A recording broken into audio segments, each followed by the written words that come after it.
A very good morning to all of you students. I hope अभी तक आप सबने अपने थर्ड चैप्टर तक कंप्लीट कर लिया, ठीक है। अब यहाँ पर ना स्टूडेंट्स हम एक चेंज कर रहे हैं। चेंज क्या है?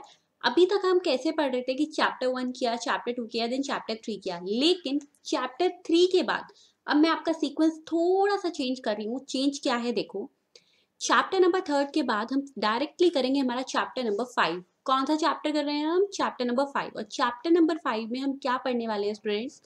इसमें हम पढ़ेंगे time and value of supply, ठीक है। टाइम ऑफ सप्लाई में हम क्या पढ़ने वाले हैं कि ऐसा कौन सा टाइम है स्टूडेंट्स कि जब आपकी जीएसटी की लायबिलिटी अराइज होती है। फॉर एग्जाम्पल आपने ये देखा होगा ना कि आपको गुड्स डिलीवर हो गए, ठीक है। Suppose you are a customer, आपको गुड्स डिलीवर हो गए, चलो ठीक है, लेकिन आपने पेमेंट करी 10 दिन के बाद। तो अब ये बताओ कि सेलर को जीएसटी कब पे करना चाहिए? जब उसने आपको गुड्स डिलीवर कर दिए, या फिर जब आपने उसको पेमेंट करी, या फिर जब उसने इनवॉइस इशू किया, ठीक है। ये सब पॉइंट्स हमारे पढ़ेंगे हम टाइम ऑफ सप्लाई में, जिससे हमें क्या क्लियर होने वाला है कि हमारी टैक्स लायबिलिटी, टैक्स पेयर की टैक्स लायबिलिटी किस टाइम पे अराइज होती है, ठीक है। उसके बाद हम पढ़ेंगे स्टूडेंट्स वैल्यू ऑफ सप्लाई, जिसमें हमें क्या पता चलेगा कि एक सप्लाई की वैल्यू, उसकी मॉनेटरी वैल्यू क्या होगी, कौन से प्राइस पर जीएसटी पे किया जाएगा, ठीक है। अब रीजन बीइंग कि हम चैप्टर 3 के बाद सीधा चैप्टर 5 कर रहे हैं, चैप्टर 4 क्यों नहीं कर रहे?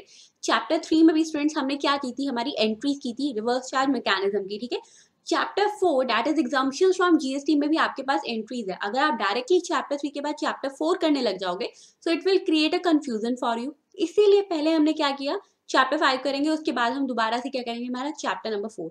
जिस सीक्वेंस में मैं आपको करवा रही हूँ आपको उसी सीक्वेंस में करना है। Do not change this sequence, okay. चलो, अब सबसे पहले आता है स्टूडेंट्स यूनिट नंबर 1। इस चैप्टर 5 में आपके पास 2 यूनिट्स हैं। इट मींस पूरे चैप्टर के 2 पार्ट्स बना दिए गए हैं, part number 1 and part number 2। Part number 1 is about time of supply and student believe me it is one of the most interesting chapter of your syllabus, क्योंकि इसमें बहुत, और ये बहुत इजी चैप्टर है, ठीक है। इंटरेस्टिंग भी है एज वेल एज इजी भी है, तो इसमें बहुत मजा आने वाला है इस चैप्टर को करने में। चलो, अब देखो, आप स्टूडेंट्स अपना पेज नंबर निकालिए, पेज नंबर 5.2, ठीक है। 5.1 स्किप करो, 5.2 पे आओ। इसमें हम क्या क्या पढ़ने वाले हैं, सबसे पहले ओवरव्यू दिया हुआ है। इसमें हम पढ़ेंगे कि time of supply of goods. देखो, जीएसटी में हम किस किस की बात करते हैं, गुड्स की और सर्विसेज की। तो इसमें हम बात करेंगे कि कब माना जाएगा कि गुड्स की सप्लाई हो गई, जीएसटी लायबिलिटी अराइज हो गई, और कब माना जाएगा कि सर्विसेज की सप्लाई हो गई और उसके लिए जीएसटी की लायबिलिटी अराइज हो गई, ठीक है। कौन कौन से केसेस आ सकते हैं, हमने क्या पढ़ा, आप सप्लाई कैसे करते हो अंडर फॉरवर्ड चार्ज, तो फॉरवर्ड चार्ज का केस होगा। फिर रिवर्स चार्ज मैकेनिज्म पढ़ा, जिसमें रेसिपिएंट पे करता है टैक्स, ठीक है। रेसिपिएंट की लायबिलिटी अराइज होती है टू पे द टैक्स, रिवर्स चार्ज, वो हम प्रोविजन पढ़ेंगे। उसके बाद student time of supply of vouchers exchangeable for goods. इसमें क्या होता है कि आपको गुड्स के बदले क्या दिया जा रहा है, मतलब गुड्स किस फॉर्म में दी जा रही है, इन फॉर्म ऑफ वाउचर्स। यानी अगर मैं अभी यहाँ पे सिंपल सी बात करूँ, ठीक है, कोई कंफ्यूजन नहीं रखते, सिंपल सी बात स्टूडेंट्स, आपने देखा होगा कई बार आप पेमेंट करते हो और आपको पेमेंट के बदले मिलते हैं कुछ कूपन्स, ठीक है। तो ये उन्हीं कूपन्स की, उन्हीं वाउचर्स की बात करें कि उस केस में कैसे होगा। फिर है रेजिडुअल केसेस, यानी जो भी इसके अलावा केसेस बच गए हैं, जो रेजिड्यू है, ठीक है, जो रेजिड्यू है यानी रेजिडुअल केसेस हैं, वो हम पढ़ेंगे। उसके बाद स्टूडेंट्स सेम जैसे हमने गुड्स के केस में पढ़ा, फॉरवर्ड चार्ज सर्विसेज में पढ़ेंगे, फिर रिवर्स चार्ज पढ़ेंगे, वाउचर्स पढ़ेंगे और रेजिडुअल केसेस पढ़ेंगे। इट मींस दोनों के लिए आपके पास 4 केसेस हैं, वेरी इजी। चलो, अब पढ़े।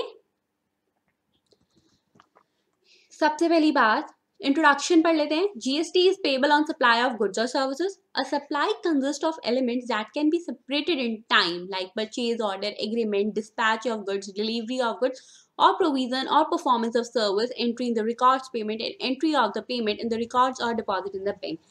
इसका मतलब स्टूडेंट सिंपल सी बात है कि आप एक सप्लाई को क्या करते हो, आप एक सप्लाई को कैटेगराइज करते हो, डिवाइड करते हो। कैसे करते हो? जैसे मैंने आपको कहा था, आप एज कस्टमर हो, मान लो आप कस्टमर हो, मैं सेलर हूँ, ठीक है। मैंने आपको गुड्स सेल कर दिए, आपने पेमेंट करी 10 दिन के बाद, यानी आपने उसको 2 स्टेजेस में डिवाइड कर दिया। तीसरा स्टेज और क्या हो सकता है कि आपने पेमेंट करी है, उसके बीच में 10 दिन के बीच में मैंने आपको कभी इनवॉइस भी सेंड किया था, ठीक है, कि ये आपका बिल बनता है, टैक्स इनवॉइस, आप पेमेंट कर दो। तो 3 स्टेजेस बन गई। ऐसे ही स्टूडेंट्स डिफरेंट डिफरेंट स्टेजेस होती है, ठीक है। इसीलिए हमारे पास ये क्वेश्चन अराइज होता है कि लायबिलिटी कब अराइज हो रही है। Clear? So at which of these points of time does GST become payable? Does it become payable when an agreement to supply goods or services is made? जब agreement हुआ था कि हाँ ठीक है, as a seller I will sell goods to you, उस time पे GST liability arise हो, या फिर जब गुड्स को शिप किया गया, या फिर जब आपको सर्विसेज दी गई है, ठीक है, या फिर जब इनवॉइस इशू हुआ, या फिर जब पेमेंट करी है। अलग अलग केसेस हैं स्टूडेंट्स इसमें, उसमें अलग अलग हम बात करेंगे, ठीक है।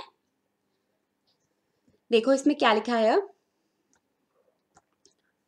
स्टूडेंट्स मैं एक काम करती हूँ, एक बार पूरा पैरा पढ़ती हूँ, उसके बाद आपको समझाती हूँ, तो टाइम भी कम कंज्यूम होगा और हम फटाफट से करेंगे भी, ठीक है। क्योंकि हमारी क्लास का मोटो क्या है, let's learn taxation in smart way, ठीक है। What if the goods are shipped over a period of time? What if the services provide over a period of time? Provisions relating to time of supply provide answer to all such and other questions that arise on the timing of the liability to pay CGST and SGST or UTGST, intrastate supply, and AIGST in case of interstate supply, as time of supply fixes the point in time when the liability to pay tax arises. देखो students, कई बार क्या होता है, आपको जो service दी गई है वो इन पार्ट दी गई है। फॉर एग्जाम्पल, सबसे सबसे इजी एग्जाम्पल लेती हूँ। अगर किसी स्टूडेंट ने मेरी गूगल ड्राइव क्लासेस ली हैं, ठीक है, अगर किसी स्टूडेंट ने गूगल ड्राइव क्लासेस ली हैं, तो पहले स्टूडेंट्स क्या हो रहा था, अगर गूगल ड्राइव क्लासेस स्टूडेंट्स आपने ली है तो आपने देखा होगा कि क्लासेस आपको पार्ट्स में मिली हैं, ठीक है। क्लासेस आपको पार्ट्स में मिली हैं, आपको यानी एक पार्ट मिला, दूसरा पार्ट मिला, आपको एकदम से सारी क्लासेस नहीं मिली। इट मीन स्टूडेंट्स, जब आपने मेरे को पेमेंट करी है, मैंने आपको पार्टली गुड्स दिए हैं। अब बात आती है कि जब मान लो फॉर एग्जांपल आपको 10 डेज के लिए क्लासेस मिल रही है, 10 डेज तक आपको कंटिन्यूसली क्लासेस मिल रही है, तो उस 10 दिन में कौन सा टाइम ऐसा आया कि जब जीएसटी लायबिलिटी अराइज हुई? समझ आया कि ऐसे भी टाइम, मतलब एक शिपिंग टाइम वो ले लेती है, तो उस केस में क्या होगा, ठीक है, वो भी हम इसमें पढ़ने वाले हैं। स्टूडेंट्स एक काम करो, इस इंट्रोडक्शन को स्किप करो अभी और डायरेक्टली आओ रेलेवेंट डेफिनेशंस पे, ठीक है। अभी तक मैंने आपको जितनी इंट्रो पढ़ाई है वही आपके लिए मेन पर्पस था, उसके बाद का जो है वो हम चैप्टर में रीड आउट कर लेंगे, वो आपके लिए इररेलेवेंट पॉइंट्स हैं वहां पर। अब क्या करेंगे हम, रेलेवेंट डेफिनेशंस। डेफिनेशंस क्या है स्टूडेंट्स? फर्स्ट आता है associated enterprises. Associated enterprises shall have the same meaning as assigned to it in section 92A of the income tax act 1961। Students, associated enterprises की सेम डेफिनेशन है जो कि income tax act में दी हुई है, वहां के 92A में दी हुई है। आपको for the purpose of GST क्या पढ़ना है? आपको for the purpose of GST associated enterprises को सिर्फ इतना समझना है that an associated enterprise in relation to another enterprise means an enterprise which participates directly or indirectly or through one or more intermediaries in the management or control or capital of the other enterprise। इसका मतलब, अब मुझे एक बात बताओ, एक enterprise है ए और एक एंटरप्राइज है बी। एसोसिएटेड मतलब ये दोनों आपस में एसोसिएट है, यानी ये किसी तरीके से, यानी ये किसी तरीके से आपस में जुड़ी हुई हैं, चाहे डायरेक्टली चाहे फिर इनडायरेक्टली। यही यहाँ पे स्टूडेंट्स लिखा है कि जब एक एंटरप्राइज दूसरी एंटरप्राइज में पार्टिसिपेशन कर रही है, कैसे, वेदर डायरेक्टली और इनडायरेक्टली। डायरेक्टली यानी खुद से कर रही है, इनडायरेक्टली यानी किसी थर्ड एंटरप्राइज के थ्रू कर रही है, उसकी मैनेजमेंट में, उसके कंट्रोल में या फिर उसके कैपिटल में। तो उन दोनों एंटरप्राइजेस को आप क्या कहोगे?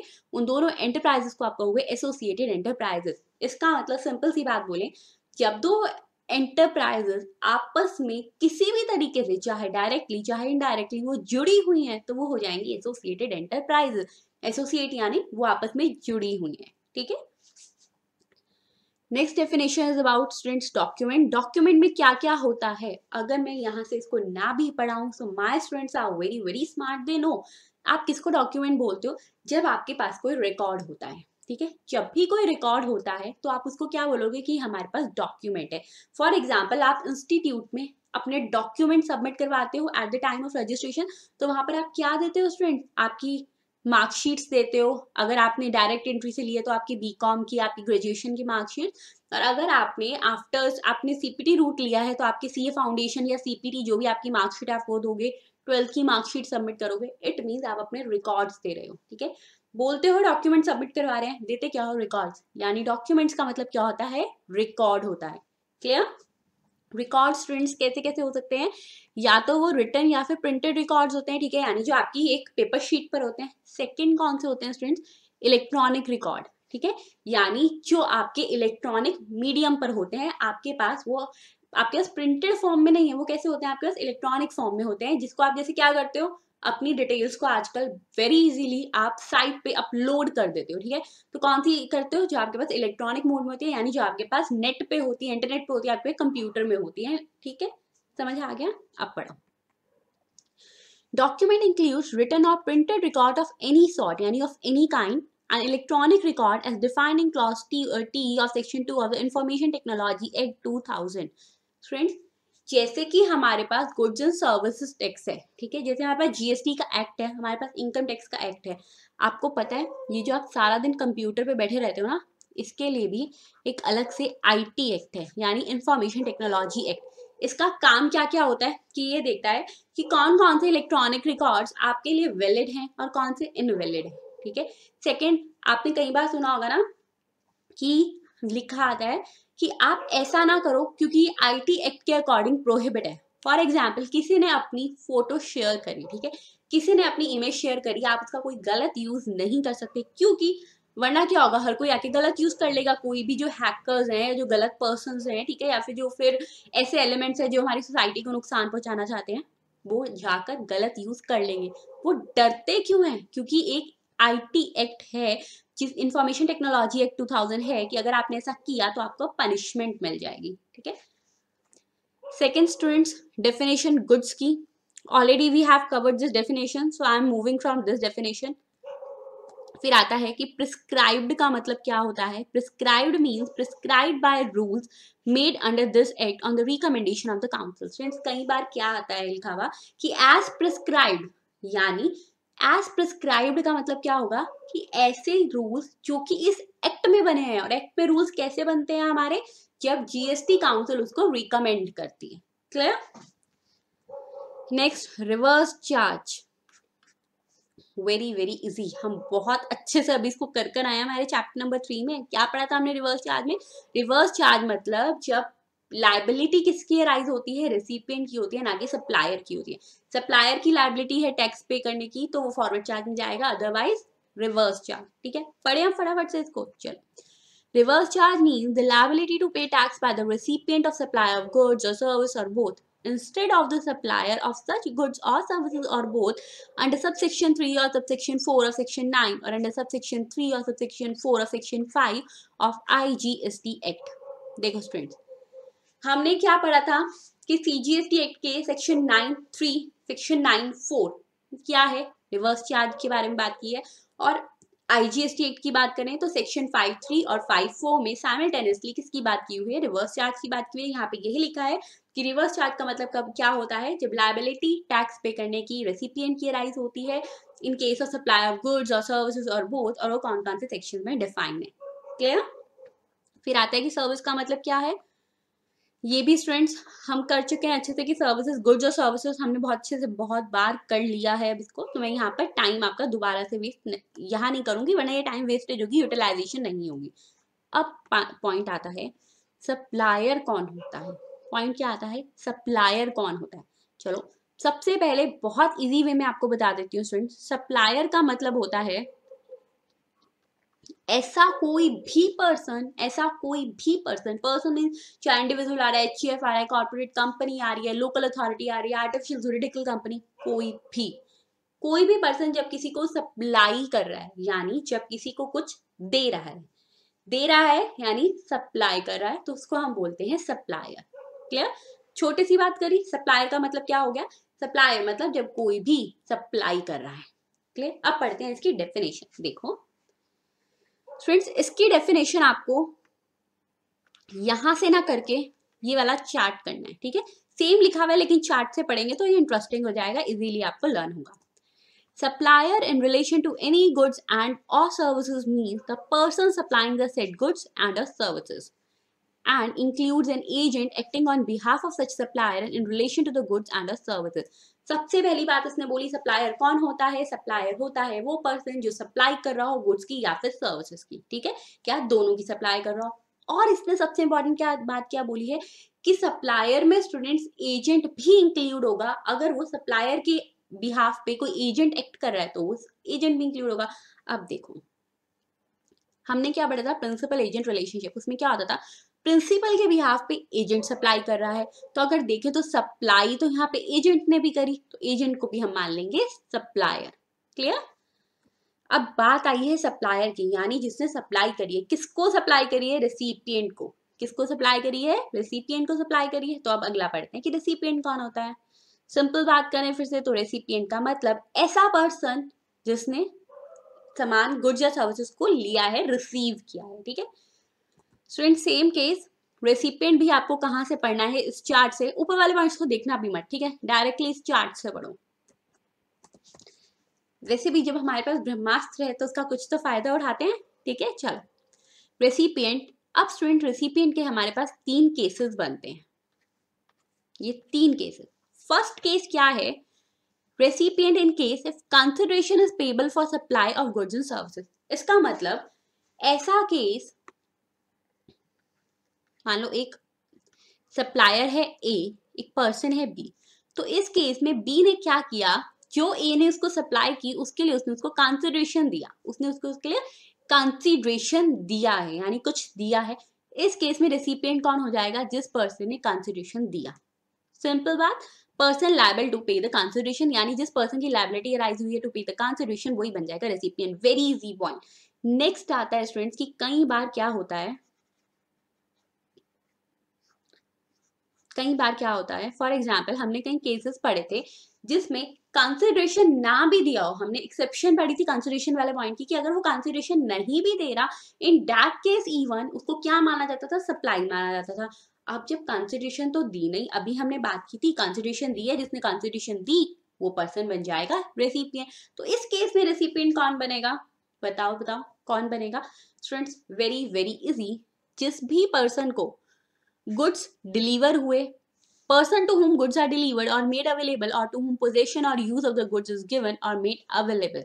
इसका मतलब स्टूडेंट्स, ऐसा पर्सन जिसको गुड्स डिलीवर हुए या फिर जिसको पोजेशन दिया गया है उसको क्या बोलोगे, या फिर जो आगे गुड्स को यूज कर रहा है वो हो जाएगा रेसिपिएंट। यहाँ पर एक बहुत इंपॉर्टेंट पॉइंट क्या आता है स्टूडेंट्स, वो नोट करो। यहाँ पर मैक्सिमम स्टूडेंट्स मिस्टेक करते हैं, लेकिन मेरे स्टूडेंट्स मिस्टेक वहां नहीं करने वाले, इसलिए नोट करो। If no consideration is payable for supply of goods, यहाँ पे सर्विसेज का पॉइंट कवर नहीं है स्टूडेंट, यहाँ सर्विसेज का पॉइंट कवर नहीं है। और अगर आपको ध्यान होगा तो हमने क्या पढ़ा था, हमने पढ़ा, एक मिनट, हमने जो एक्सेप्शंस की थी, हमने उसमें दोनों कवर किए थे कि गुड्स के पॉइंट में क्या होगा, सर्विसेज के पॉइंट में क्या होगा। लेकिन जब आपको आंसर लिखना है ना, तो इसके 3 पॉइंट्स बनाने ही बनाने हैं। मोस्टली स्टूडेंट्स क्या गलती करते हैं, यहाँ पे गुड्स के साथ साथ सर्विसेज भी लिख देते हैं। ऐसा नहीं करना, ऐसा नहीं करना। पहले बात आएगी गुड्स की, और उसके बाद थर्ड पॉइंट में बात आएगी स्टूडेंट्स सर्विसेज की। ठीक है, अभी मैं बताती हूँ कि ये अलग अलग पॉइंट्स क्यों लिए हैं, लेकिन पहले इसको हाईलाइटर से मार्क कर लो कि ऐसे ही लिखना है।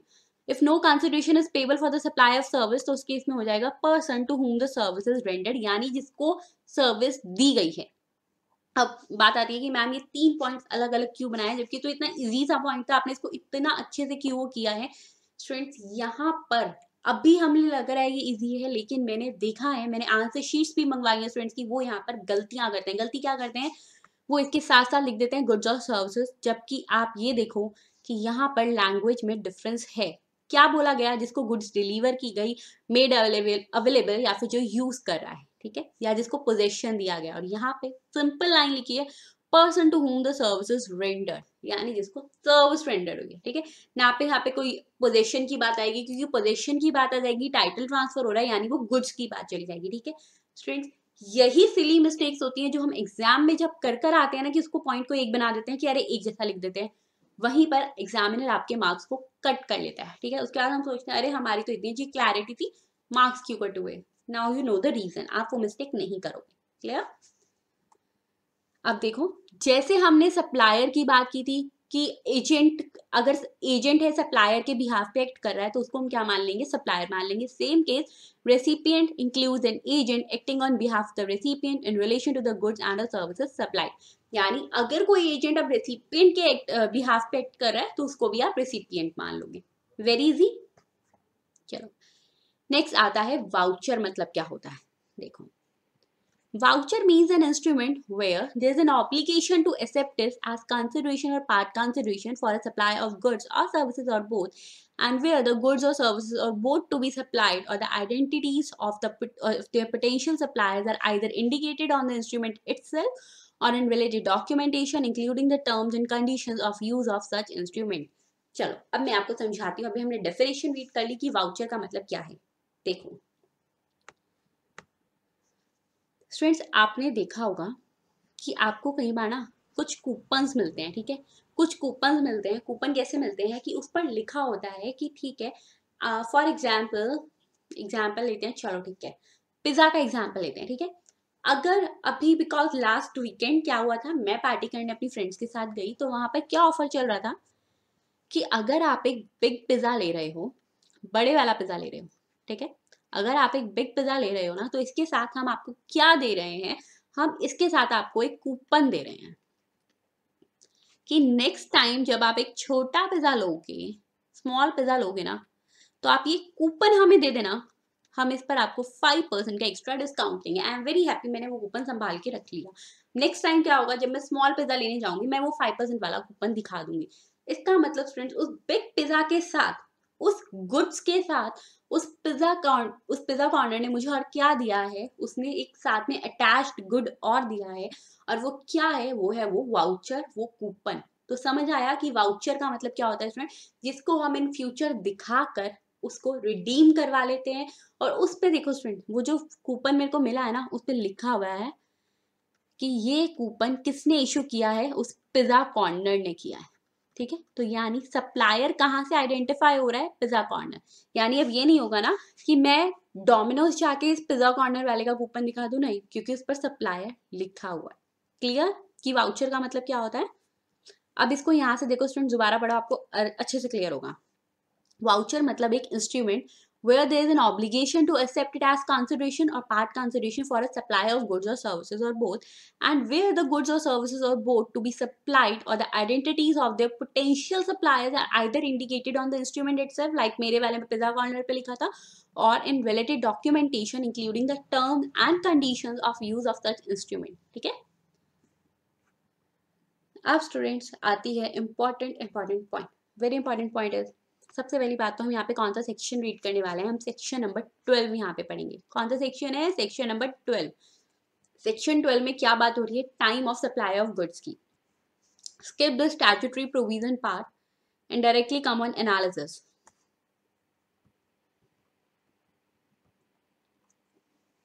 एनालिसिस पे आ जाओ स्टूडेंट्स, पेज नंबर 5.9 पर, ठीक है, 5.9 पर क्या बोल रहा है ये। Section 12 provides for the determination of time of supply in the following situations. कौन कौन सी सिचुएशन है, first of all where supplier is liable to pay tax, यानी फॉरवर्ड चार्ज के केस में क्या, कब टाइम ऑफ सप्लाई मानी जाएगी, रिवर्स चार्ज के केस में कब मानी जाएगी, अगर वाउचर सप्लाई किए गए हैं, लाइक उस पिज्जा कॉर्नर ने मुझे वो कूपन दिया, वो वाउचर दिया, तो इस केस में उसकी जीएसटी लायबिलिटी कब अराइज होगी, उसको टाइम ऑफ सप्लाई कब माना जाएगा, या फिर रेजिडुअल केसेस यानी बचे हुए केसेस।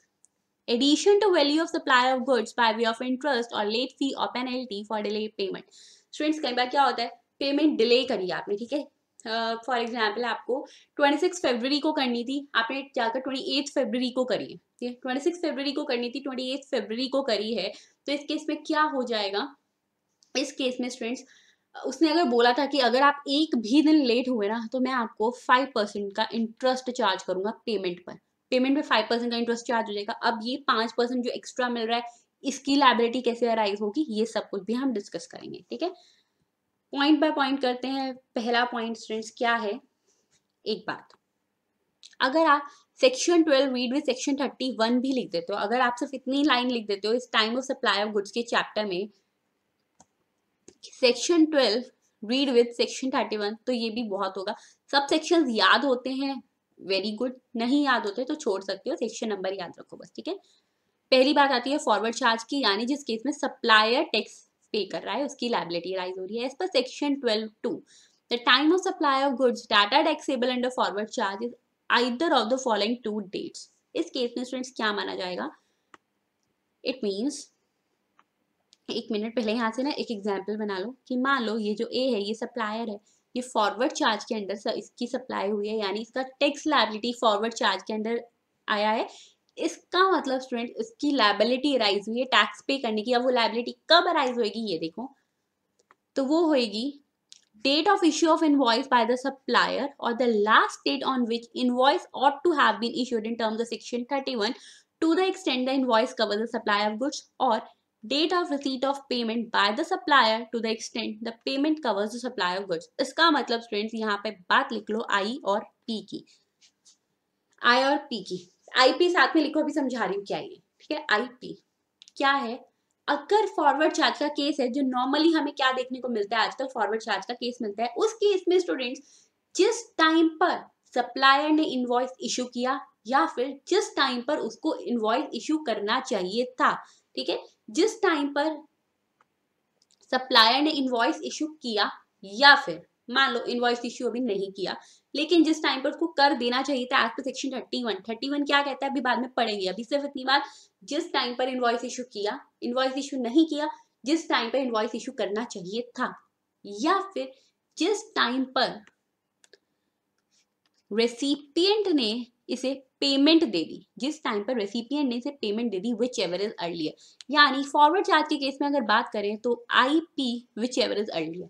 याद कैसे रखना है, in the case of forward charge I P whichever is earlier, I और P whichever is earlier, I और P whichever is earlier. I और पी यानी आई सबसे पहली बात इनवॉइस इशू करा या इनवॉइस इशू करना चाहिए था वो डेट, और जिस डेट को पेमेंट रिसीव हुई है विच एवर इज अर्लियर, जो भी पहले हुई डेट, ठीक है। फॉर एग्जाम्पल स्टूडेंट्स, मान लो 12 जनवरी को इनवॉइस इशू कर दिया, यानी बिल इशू कर दिया कि मुझे पेमेंट दे दो, पेमेंट उसने दी है 15 जैन को, तो इस केस में टाइम ऑफ सप्लाई कब आएगा, 12 जनवरी को, यानी which ever is earlier, earlier यानी जो डेट पहले आई है, ठीक है। और फ्रेंड्स अगर इसका केस होता है रिवर्स केस, यानी ये जो मिस्टर आर है, ये जो मिस्टर रेसिपिएंट है, ये बड़ा अच्छा है, इसको लगा कि नहीं मैं ना किसी का एहसान नहीं रखता, उसने क्या किया, उसने इनवॉइस इशू किया 12 जनवरी को, लेकिन 12th से पहले ही उसने क्या किया, जाके 10th जनवरी को उसकी पेमेंट दे दी कि कोई बात नहीं आपने अभी इनवॉइस इशू नहीं किया ना, आप कर देना, लेकिन ये पकड़ो आपकी पेमेंट, मैं 10 जनवरी को आ रहा हूँ आपकी पेमेंट करके जा रहा हूँ, which ever is earlier 10th जनवरी, ठीक है। और स्टूडेंट्स इनवॉइस के केस में क्या होगा, date of issue and invoice, जिस दिन किया इशू या फिर जिस दिन करना चाहिए था, ठीक है। और स्टूडेंट्स अब एक बात और ध्यान रखना, यहां पर एक बहुत इंपॉर्टेंट टर्म है, टर्म क्या है जो आपको पेपर में मेंशन करनी है, to the extent the invoice covers the supply of goods. इसका मतलब स्टूडेंट्स क्या है कि कितना इनवॉइस का अमाउंट देगा वो। अब मान लो आपने सप्लाई करी है गुड्स की 50,000 की, इनवॉइस कवर कर दिया 60,000 का, तो वो 10,000 का एडवांस है, एडवांस वाली बात अभी नहीं हुई, एडवांस की बात अलग से करेंगे। अभी क्या हमने बात करी है, सिर्फ उस 50,000 की जिसकी आपने गुड्स सप्लाई करी है, whether in case of invoice issue and whether in case of payment, आपने दोनों केसेस में यहाँ पे कौन सा पॉइंट देखना है, to the extent the invoice covers the supply of goods, to the extent the invoice covers the supply of goods, clear। अब स्टूडेंट्स मैंने आपको क्या बोला, मैंने आपको बोला कि उसने 50,000 की जगह 60,000 दे दी, यानी 10,000 का एडवांस दे दिया। अब बात आती है एडवांस के केस में क्या होने वाला है, देखो, exemptions from payment of tax on advances received for supply of goods, special provision for payment of tax in case of supply of goods, यानी वो जो 10,000 का एडवांस दिया था उस केस में क्या होगा, उसके लिए एक स्पेशल प्रोविजन दिया है, चलो वो भी पढ़ते हैं। Time of supply is linked with payment of tax,